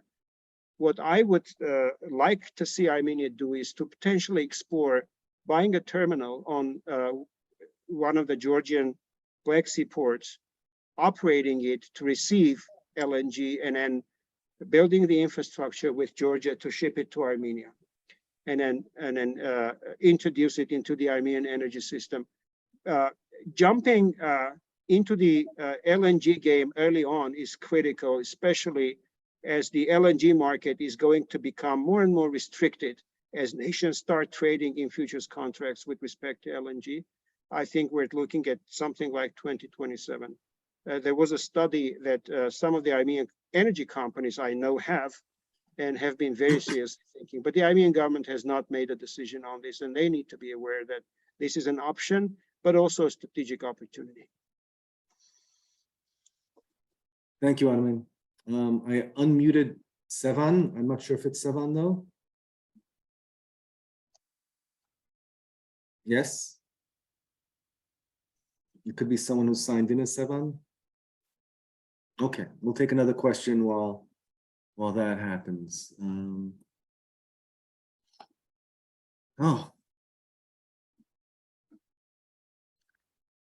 So we do have a question with regard to why would the US prioritize Armenia over Azerbaijan and Turkey when Turkey is a great market economically and militarily integrated with the US? Maybe a short answer for that one. I would, if I can volunteer a short answer, then Lidit can expand on it.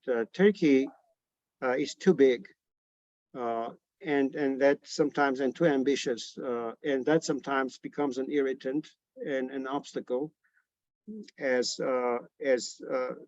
NATO seeks concerted action against the threats it faces, and there could be others. Turkish-Russian cooperation, military and cross-regional, has been a major source of irritation for the United States. Now, that doesn't mean that Turkey is going to lose its importance altogether, or the United States would like to see Turkey out of all of these arrangements. It simply means that instead of having Turkey exercise an oversized power, one would assume that a larger equilibrium, a better balanced equilibrium of interest could act as a counterweight to Turkey's influence, and that equilibrium could include Greece, Cyprus, Armenia, Georgia, Ukraine, and some other nations along the southern Mediterranean when we talk about regional security.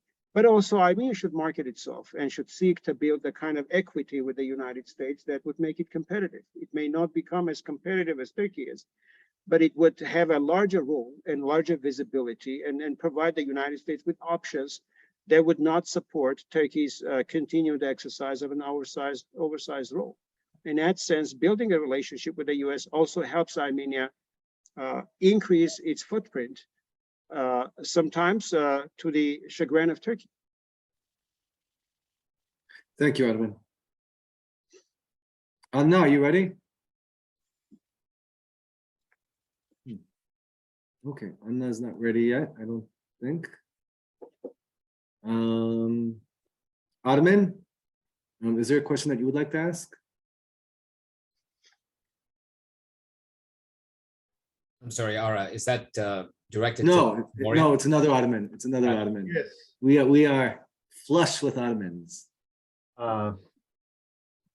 Armin mentioned that Armenia should partner with Georgia, but Georgia has strategic interests with Azerbaijan and with Turkey, specifically the pipeline going through Georgia. So why would Georgia be interested in partnership with Armenia? And would it be a reliable partner? Thank you, Armin, for the question. I think it's about diversification. Every nation likes to have diverse options, not just one. And to my understanding, I'm not going to name sources or other identifying information, but it is my understanding that Georgia is not extremely comfortable with the way the Georgian and Azeri relationship has led to the Azeris kind of leveraging that relationship to the detriment of Georgians, and Georgians are not very comfortable about their relationship with Turkey either. They do feel that having a diverse partnership configuration with Armenia in a mix would provide them with greater opportunities, a greater leverage. It's Thank you. just like diversifying energy sources provides for greater safety of the nation's energy supply. In the same manner, I think the Georgians feel about this. And we have had some very discreet advice from friendly sources in Georgia that is the case, and the Georgians are not entirely comfortable with how Armenia's absence has provided for Turkey's and Azerbaijan's freedom that the Georgians would like to see counterbalanced. Thank you, Armin. Anna? Yes, I'm here. I apologize for Okay. the. No, Thank you so much for being here. I was wondering if you could talk a little bit about Iran's role in the conflict. Is there an Israeli interest in drawing Iran out into the conflict, and how should Armenia approach its relationship to Iran, considering both, Iran's rhetorical support of Armenia, but also their position globally? Lilith, would you like to answer? Well, I think as Ara was saying earlier, the close cooperation between Israel and Azerbaijan is something that is no secret. It's energy military, and they are very close. Iran is the unifying theme for both of them. Azerbaijan has been very successful in eliminating any influence networks that Iran could have on its territory, and partially because they received a lot of support and training and reportedly intelligence from Israel as well. So there are overlapping interests. Iran does have that concern over the potential sort of breakaway moves in the north a bit, something that has been sort of speculated upon for over a decade now. Iran sees Armenia as a satellite of Russia, and that is a both sort of positive and negative, because as we've seen, Russia has not always had friendly sort of position vis-a-vis Iran. The JCPOA discussions, negotiations, and sort of Russia's efforts to torpedo and Russia-Israeli relations is quite important to highlight as well. Often in these discussions, Israel and Azerbaijan are seen as one side of this tension, and Iran the other. However, Russia is a very important ally, I would say, for Israel, and we can see how Israelis are very careful with their involvement or reactions to the Ukraine conflict. They have been quite muted. No direct weapon supply to Ukraine. Iran, therefore, is aware that Armenia is effectively downgraded in its sovereign decision making, including energy sector cooperation. They did invest in Armenia's power generating sector, only to see that being handed over to Russians. So because it's limited, Armenia has limited capacity to make these decisions on strategic issues. That has brought the bilateral relations to sort of the basics. There isn't anything happening. What is concerning for Iran is what's going to happen with this post-2020 war. As I said, we're looking into Syrianization of the region, and they're thinking, well, if Armenia is out of effectively being beaten out, and the southern region of Sunni is becoming a battleground, they have made statements that they would also make a bid. Whether they can do it or not, it's questionable. But that's something that that they have said, and I think in Armenia there is an exaggerated expectation that Iran will come to their rescue. I don't think that has happened in the past, and I don't think it will happen now. Iran is safeguarding its interest if it can, but if there is a deal, this will create new opportunities.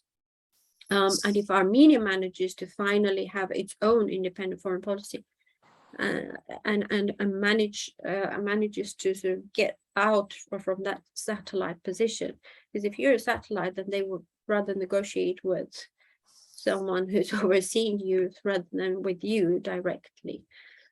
And this applies to Georgia as well. You know, you talk about Georgian relations, but well, Georgia sees Armenia as a completely, as they very often you come across that description, a vassal state that sometimes is not even able to vote independently on, you know, in the UN.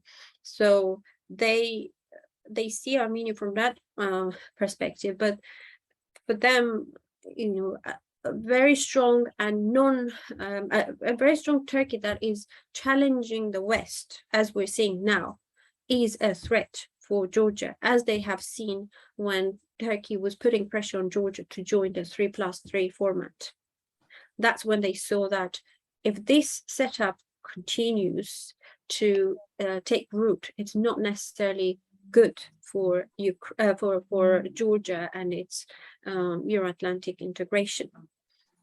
So there are risks for these countries as well. But what I want to say is that one thing we need to recognize that when Armenia has never really had a fully developed foreign policy strategy, so it's very difficult for other countries to build their plans and strategies around them, and this is one of the things that have been lacking, I would say, since the declaration of independence of Armenia.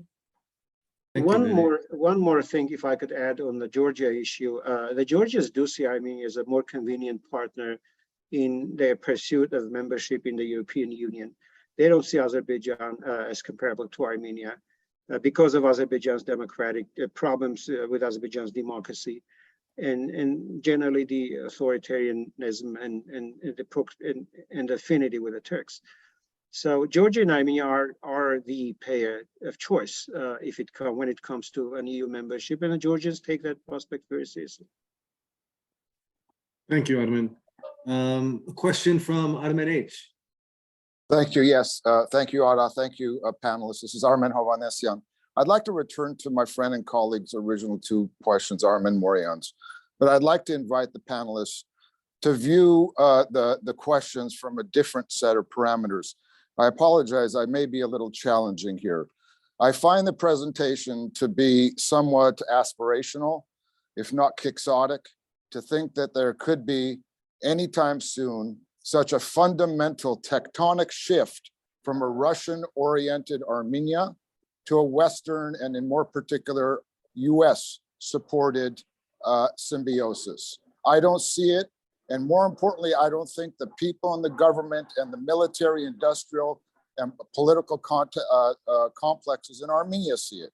As much as we may want to welcome all of that which was outlined today, I think that we're doing us a bit of a disservice when we ignore the reality on the ground.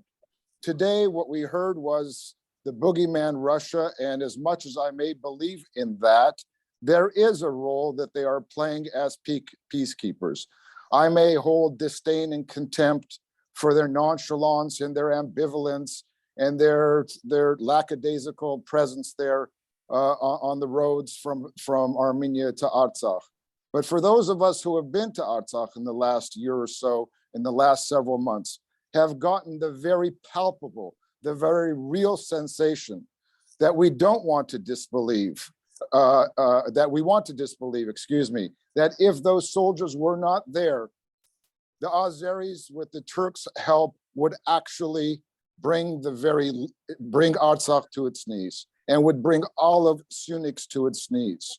So as much as they are not, I am not championing, please don't mistake me, I'm not championing the Russians' presence there, but also let's keep in mind that Artsakh's own president, Artsakh's own foreign minister, and more importantly, the people in Marduni and Mardagert and Askeran, they look to the Russians as their saviors. And I think they know maybe a little bit better than we in certain ways, because they feel the threat of death every single days of their lives. So my question then, after this self-serving monologue, excuse me, is accept the different set of circumstances. There is not a Western shift. The United States and Pelosi don't come through. Keeping in mind Ambassador Evans' comments about the lack of expeditiousness, even if it were to happen. Accept the facts on the ground now, and and go back to Mr. Morian's questions, what should Armenia be doing? And what could we be doing in the diaspora, short of a Cold War resurrecting rhetoric to our congressmen and senators? Armen, you call the Russians peacekeepers. I've been involved in the OSCE peacekeeping operation development for Nagorno-Karabakh since '94. Any peacekeeping operation should have rules of engagement and terms of reference, a legal and regulatory framework within which a peacekeeping mission operates. We had that in Bosnia, we had that in elsewhere. The Russian troops in Artsakh don't have any regulatory documents or legal documents that explain and limit and empower them to act, and nobody knows what they're mandated to do, what they're not mandated to do. Nobody knows how their command works. And so I would be very, very hesitant calling them peacekeepers. There's not even peace to keep. There's been a capitulation, a withdrawal, and those troops that you call peacekeepers have been actively engaged in the ethnic cleansing of Armenian villages and towns post the ceasefire. That is not peacekeeping. So that's number one. The reason they're there and the reason the Artsakhis are terrified of their potential departure is because precisely we in Armenia and the diaspora have put our faith and have extended our deference to Russia so unacceptably strongly that we have deprived ourselves of the opportunity to develop our national capacity to defend ourselves. We have delegated so much of our national agency to the Russians that they were now afraid that we won't be able to survive if they leave. So the problem you raise and the question you pose needs an introspective, if you will, review, because the kind of problems you caution us against are born out of the policy that you now think should be kept in place because its absence might spell a greater disaster. So the strategy, in my opinion, should be for those Russians not to stay. It doesn't mean that we should submit ourselves to the mercy of the Azeris and the Turks. It means that we should build, as we work toward gaining the courage to kick the Russians out of Artsakh, we should be able to build our own capacities so that we could replace them when they're prepared to leave. It is our responsibility to protect Artsakh, not the Russians. And we can't really expect the Russians to be protectors of Armenia and Artsakh, because in the end, guess what? We're going to be denied. We will be denying ourselves our national agency. By the same token, we can simply invite the Russians to take over Yerevan and then run Yerevan as a province, which is what they're doing in Artsakh. Would you and I be happy with that prospect? Yes, Russia is the boogeyman, if you ask me. Lily? I'm so sorry, I had technical difficulties, and I think Welcome back. I lost you. Can you hear me? No, I can hear you. We can hear you. Yes. So what I wanted to touch upon the question that was about, being realistic about the government of Armenia. I do agree that the Armenian government has made so many mistakes, and they have absolutely failed to capitalize on the revolution, and after that they failed to get the talent that could have developed the strategy for new Armenia. And now their reaction, they only react to events. I don't see any strategic approach to Armenia's serious challenges, and that in itself I think is one of the risks. So I do agree that this is Armenia, as a result, has ended up in such a delicate situation where you have to have a very well thought through roadmap and strategy to make geopolitical moves.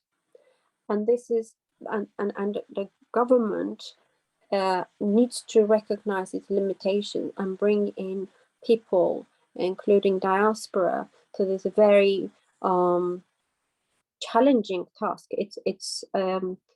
But not doing it and waiting means that you are going to see. You've seen the map, the strategy that Russia and Azerbaijan have is working. So let's be very clear when we're talking about being cautious.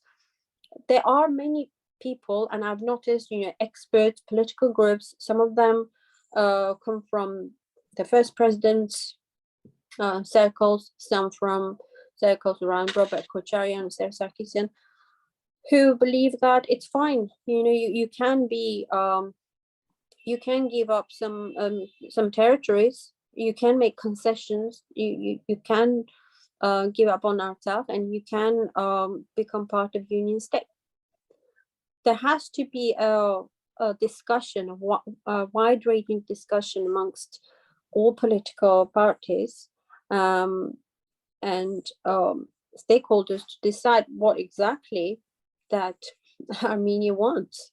If that is a future that is acceptable, loss of sovereignty and potentially more territories and Artsakh, then that's one way to go. If that is the safe path forward, then yes. If that is not acceptable, then you have to think of ways of getting out of it.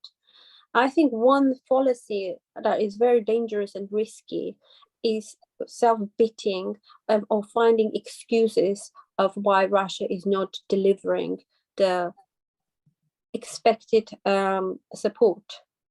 That is based on wrong analysis of what Russian interests are and how they operate this government that they've had for many years.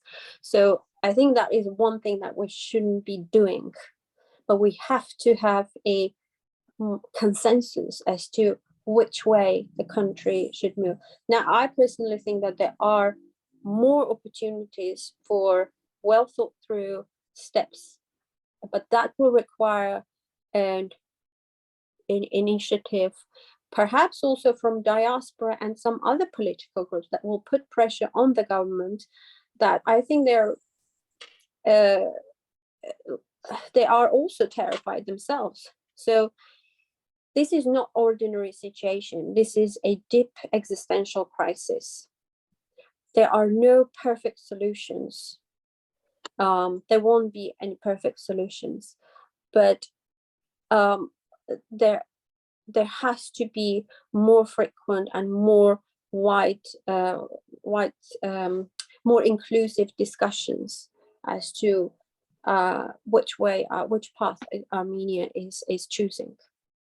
If Armenia were to choose to take some certain steps outlined in today's discussion, what are some of the other challenges that it would face? Internal challenges is what I'm kind of referring to. In terms of if there was a in order for that political will to articulate itself in terms of policy, I there might, would I be, might, what are the pockets of resistance, internal pockets of resistance that one of they the should things expect to encounter? we could look at Ukraine and take our clues from what is happening in Ukraine. Armenia, and going back to Armen's question, there are very important accents in that question, very valid observations about many Armenians that might not be comfortable if Armenia were to move down the road that we just articulated. Some of those concerns are very genuine. First, we're dealing with an inertia. Secondly, we're dealing with a long-standing civilizational and cultural things that have been entrenched in the Armenian consciousness in post-Soviet Armenia, that and a fear of change and a fear of what worst may come. We also have the language barrier. Many Armenians don't still read English and are not as well read in Western media and are not following it the way we do. And they may be getting one-sided information about what's happening in the world, including in Ukraine and in Georgia and in Artsakh. But also, I think, coming back to the question, what Armenia could face in terms of resistance, Russia has been able to cultivate loyal following in Armenia, just like it has done so in Ukraine, as we see Ukraine moving to remove some of the members of the Ukrainian government, even after 9 months of war, for their alleged involvement in Russian intelligence and influence operations. I think we would be very realistic, and we have to admit that Armenia could be in an even worse situation with clandestine, leave behind Russian networks of loyalists, including militants, who might instigate a civil war in Armenia if Armenia were to move with greater leniency than it should if these networks were to move to destabilize Armenia as Armenia tries to disengage from Russia and pivot to the West. In the very natural exercise of its inalienable right of self-defense. These networks could blow up things and could engage in terrorism, in sabotage, and in outright treason. We've seen Armenians working for Azeri intelligence services during the war. I am very, very concerned about Armenians working for Russian intelligence services, including those working in the Armenian national security, foreign policy, and other government agencies. This is a very real threat, and to be able to handle that and not to tear across the national fabric, we need to be extremely, extremely prudent, informed, fair, and equipped, well equipped in terms of methodology, psychology, intelligence, justice. The Armenian system, I'm afraid, is not prepared to handle it. The Armenian justice and law enforcement system is not prepared to handle it properly. The Armenian society is unable. This might split apart families. So this is a very real threat, and we better deal with it in a way that brings us together, not sets us apart as Armenians inside Armenia and outside of it. But this is a very, very serious concern. I think that's one of the first concerns we should focus on as we try to build a better course for Armenia. We can look at GDR, at the German unification experience, to learn some lessons of how nations successfully deal with it. We can look at the Baltics, but this is real. Thank you, Armen. Lily, any thoughts? Also, maybe with regard to what extent maybe Armenia has been the subject of a hybrid campaign and disinformation over recent times? Yeah, well, Armenia is a textbook case for hybrid war, and this has been documented by those who are sort of hybrid war watchers. There's heat maps showing activity even back in 2016 1617, along with Ukraine, Armenia is not a hotspot. What does this mean? You have infrastructure, social media, and people on the ground, organizations who do coordinated campaigning messages, tests on bringing people on street, forming opinion on foreign policy issues, and sort of amplifying it. So, you know, when you follow sort of social media platforms, you get an impression that, say, there's an overwhelming support for Russia, or there's overwhelming support for Ukraine, but then in fact you and it has been revealed, the wide network of troll farms that are operating in the country. That is complicating the situation. Why? Because you have in Armenia, you have a population that has been disoriented. It is unable to really assess what's happening, and you know, until recently, there wasn't even a doubt with the majority of Armenians that Russians are going to take Ukraine in no time, that it's not a problem for them, and so forth. But it's what is changing the attitude is facts on the ground, and this has nothing to do, you know, with conviction, propaganda, and so forth. The Armenians, as the ambassador said, you know, they had a notion of Russian being Christian saving from Turks. 44-day war showed that the Christian brothers didn't come, and when they came, it also resulted in large territories that were held by Armenians, and then this recent incursions. So my interactions show that there is an understanding that there has to be an alternative, that the debate that diaspora is having, because diaspora is, I feel that they are a lot more removed from the region. They don't speak Russian. They are more guided by their perceptions that also have roots in Middle East in some ways. So it is more of a philosophical sort of approach to things, or stereotypes that it's black and white. We have to stick with Russians against Turks. I think for Armenians, it's clear that it's in Armenia that it's not necessarily working.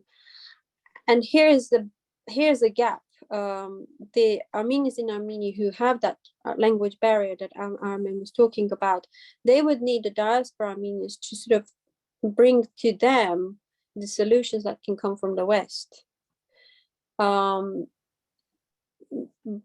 ironically, our diaspora does not have the solutions. Their answer to Armenians is to try and be coy and work better, convince Russians that they are faithful. That is not working, and this is why we have a security crisis. It's we try to explain the convergence of interest. So Armenia needs also clarity in terms of its assessment of different risks, and in this regard, I think that hybrid war, that sort of influence campaigns are something where Armenia needs help. It doesn't have a capacity to fight back. Moreover, the government itself has engaged in sort of domestic level influence campaigns, which has distorted the vision even further. So there has to be serious discussion also about future of Russia, what's going to happen with Russia under sanctions. You ask about different political factions. Armenians, basically, they are oligarchs or presidents that have managed to create big business empires, that some are closely linked with Russia. What's going to happen with Russia that is going to be under sanctions? Do you really how do you see yourself in the future? Can that Russia actually provide that status quo or the economic benefits that perhaps Armenia enjoyed in the past? That's another risk to consider. I fear that whatever is being proposed as an alternative is instantly being checked against something that Armenia had. Armenia will not have what the arrangement that it had prior to 2020. That era is gone. Now Russia is finding itself in a new reality. And when we're thinking about the future, we have to be very clear about this. We're not going back to status quo. If you're a union state, you will have the limitations that Belarus is facing. So you have to be also aware that it's not static. The future is different. You're not going to go back to status quo. So this is why all the risks and the opportunities have to be discussed by various political groups and diaspora organizations to pick the best route. There could be a route that is that are more risks, and it has to be assessed whether these risks are can be managed. And I would say that we have to go down the path that where risks can be managed. But thinking that things are static and we're ditching the safety of Russian camp for something dangerous, I would say that it's a mistaken approach. Ara, if I may, go back to Avo Ghazal's question. I think there is a follow-up question that seeks an answer, which I did really miss. So if with your permission, I'd like to answer Avo's question more fully and more directly. Absolutely. This question was about Azerbaijan's ambition to substitute Russia in supplying oil to Europe. Does Armenia have any support from Europe or the United States as Azerbaijan is getting ready for its new role to supply oil to Europe? I think Avo is referring to the new Azeri gas deal to the European Union, with the European Commission, under which Azerbaijan would double its imports of natural gas to European Commission member states by 2027, of up to at least 20 billion cubic meters a year in 15 years to help EU reduce its reliance on Russian energy. So we're talking about a potential 20 billion cubic meters of gas in 15 years. And I just looked at Europe's present gas consumption, that is 521 billion cubic meters. So 521 billion compared to 15 billion, 20 billion is really a very disproportionate comparison. So Armin, yes, can I just... And I really have something else to add here. Yes, because it was addressed to you, I didn't want to answer. So first of all, it was about oil. Oil is not necessarily an issue. Oil can be shipped in tankers, and that's not a problem. If oil was so critical and if Azerbaijan was so critical for the US, both US energy super majors wouldn't have exited Azerbaijan market. There are no American companies operating in Azerbaijan. Why? Because the oil production has peaked. So it's declining, and as I said, the oil is mostly exported to Israel. Italy is a market, but Azerbaijan has declining capacity. It's pipelined oil, pipelined gas that is important. However, a large share of that goes to Turkish market. and then it's Italy, Greece, and Bulgaria. In his recent interview to Italian newspaper, Aliyev did say that at the moment they have capacity constraints. They simply cannot get that volumes up, and they promised 30% increase, but that's not happening. And Europe needs that pipeline gas now. As they say, every drop helps. However, what Armenians are doing, they are doing the PR job for Azerbaijanis. We're constantly saying that the West, the evil West, prefers the energy-rich Azerbaijan over Armenian lives and so forth. Azeris would like to project themselves as strategically extremely important. However, I'll give you another example. A Malaysian company has exited Azerbaijan in 2021. Again, this is all being done because they are aware that Europe has a Green Deal and they are going to go into energy transition, which means the fossil fuels future is in doubt.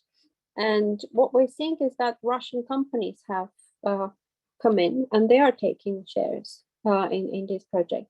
In fact, Russian investment in Azerbaijan energy sector post 2020 was the largest in 20 years, simply because these companies, Asian companies have left, and that share have been taken up by Russians. So I think we have to be realistic about their capacities. When you say that, for example, Ukraine's gas potential is larger than Azerbaijan, people sometimes get shocked, but numbers are important to bear in mind. And no, there's no way that Azerbaijan can replace Russia. It's it's a drop in the sea. But as I said, there is, the European leadership wants to show that they are exploring every single opportunity, and even a small market, if that market can be supplied by Azeri gas, that's fine. I mean, there's nothing, they don't see anything wrong in that. However, that is not a critical decision-making factor. If there is a more larger geopolitical shift where Armenia is becoming a player, they're not going to say, oh, we're getting this gas supply, so let Armenia sink and disappear in a union state, for example. And more importantly, it is US that is much more independent, and UK that are much more independent from this gas dependency of Russia or Azerbaijan. And sort of, if there is an agenda, I believe that it will be them who will be pushing it along with some of the Eastern European countries. Thank you, Lily. It's 2:30 in Yerevan, 2:30 in the morning where Armen is. Lilith, no one may have noticed or know, but Lilith is also under the weather. So we thank you both for your stamina. I don't know if there are any final questions that you would like to take, or a final, a comment you would like to make. But I thank you both for your time, attention, expertise, your thoughtfulness, your ability to put forward new elements and new thinking for Armenia and for the diaspora, and also highlighting the risks of not taking new steps and additional steps. I'm so sorry, Ara. No, please. I'm so sorry. There have been a couple of questions that I wanted to address about the please, military please. equipment. Listen, Yeah. I worry about you, to be honest. So When you're okay, when I'm okay. when we're talking about not rocking the so-called status quo, there's no status quo, as I said. When we're making decision, just as we are assessing risks of pivot toward the West, say, we have to also understand what is at stake if you are choosing to stay in union with Russia. As I talked about the economic fallout, you also have the military aspect. Their question is, why is Armenia not using certain technologies or sort of military equipment? You're not using it because it appears that they may not necessarily have them. Russia is experiencing issues with its own arms supply.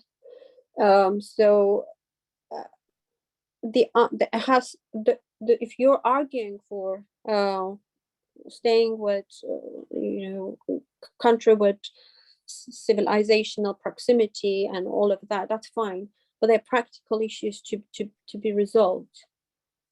And the issue of weapons is critical. Where do you get them? There's a suggestion from India or Iran. They simply do not have the sort of capacity to counter the Azeri equipment that they're getting, Azeri weapon systems that they're getting. Again, I cannot emphasize the urgency of what's coming next. And I do think that that actually we don't really have much time, and there will be, I just simply do not see how there will not be another attack. UN peacekeeping missions and so forth, you would need to have Russians on board. I don't think that they will allow that to happen. So to counter that, that you will have to have a new partner or a group of partners. To come to that decision, you have to have a more intense discussions within diaspora and Armenia across all political parties. I think it's too late about ideologies and perceptions of how you see a different country. You have one task. You need to have army that is well equipped, and you need to have international partners who will help you to secure that diplomatic defense if needed. And this is to counter and neutralize the immediate security risks and immediate risk of war from Azerbaijan.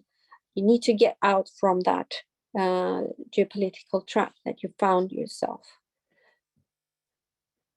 Do we know what debates are ongoing within the Pashinyan administration right now in terms of what we're discussing? I think all the fears that we have raised is something that they probably consider. Add to that, I think their paramount perhaps objective is also to stay in power, or it has been until this recent invasion, but now they understand that their tactics of appeasing Russia is not necessarily working. Because I just want to highlight Armenian Prime Minister traveled to Vladivostok. He sat next to Putin, and he was talking about that Armenia is not scared of sanctions, or thinks that they will not be under sanctions and will continue to integrating economically with Russia. So every positive sound possible, and they have been effectively on board with pretty much everything that Russia had demanded of them. But within days of his return, the attack happened, and Russia wasn't there despite all the pleas. So that's that probably has triggered a lot of thinking. But as I said, the fears and the fears and perhaps lack of strategy as to how to create an alternative has limited decision making, and I think that they will be inclined to go for capitulation or whatever the deal is called. I think that's the most likely scenario. So and that will create new huge risks for Sunni and huge uncertainty for Artsakh. It's not really where I wanted to end this conversation. So, Ottoman. I agree with what Lilith just shared in terms of concerns for the competence and preparedness of the Armenian government and a lack of experience that makes it even worse. And that, you know, titanic challenges that Armenia faces. I don't see the Armenian government acting in a prepared way, or even in a knowledgeable and informed way.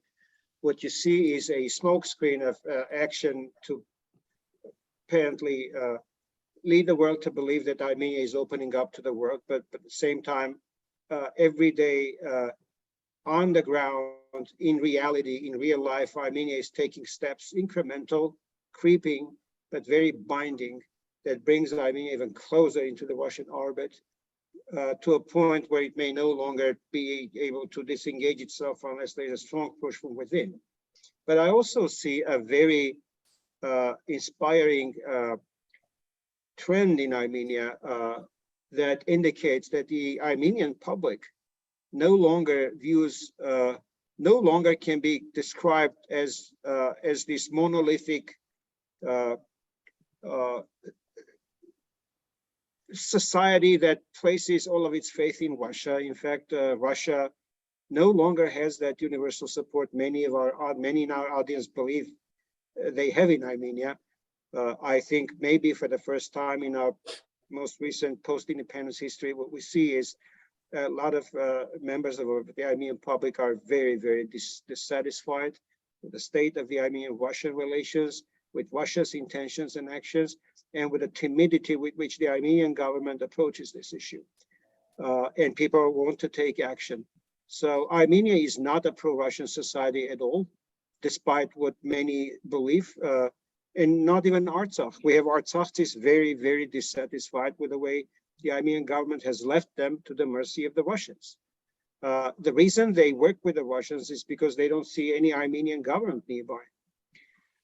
When it concerns what concerns certain individual members of the Artsakh leadership, I think my comment about Russian influence operations applies equally to people in leadership, including in very high visibility positions, as it applies to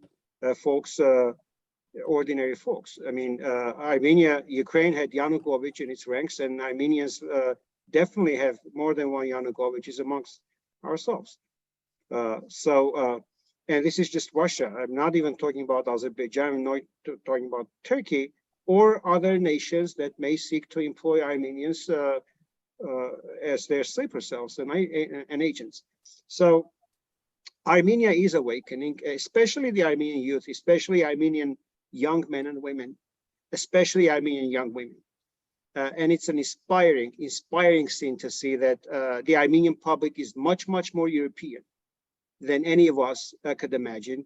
And certainly the gap between how the Armenian public appears European and acts European and aspires to be European, and how the Armenian government act is such disparity. And our perceptions sometimes don't catch up with how fast the younger Armenian generation has grown up and is presenting a very, very appealing face for the nation. I think Speaker Pelosi got a very real sense of that when she met with the Armenian experts, young experts, with whom I had the opportunity to meet and get debriefed on. This was one of the highlights, I think, of her trip, and I hope it has a staying power. Thank you, Armen. Thank you, Lilith. Thank you all. Thank you, Ara. Thank you. Thank you. No, thank you. Thank you. Thank you all who registered. Thank you all who attended. Thank you all who've been on this call for 2.5 hours. Once again, thank you, Lilith and Armen, for your stamina. There will be morning in Yerevan. Yes, I think we'll have, and I think, you know, at the end of the day, the elephant in the room is the Armenian government. And that is our that seems to be. That elephant challenge. exists in all of us, in all of our minds and hearts. We all are Armenians. We share the same concerns and aspirations. We just share them in different shares and parts, but we do experience all of this that was expressed here by most of our speakers. Thank you. Thank you. Thank you all. And thank you. And I apologize for all the questions we were not able to answer. And thank you for all the questions. Everyone, we wish you a good week and we wish Armenia a safe week. Take care. Thank you. Bye-bye. All the best.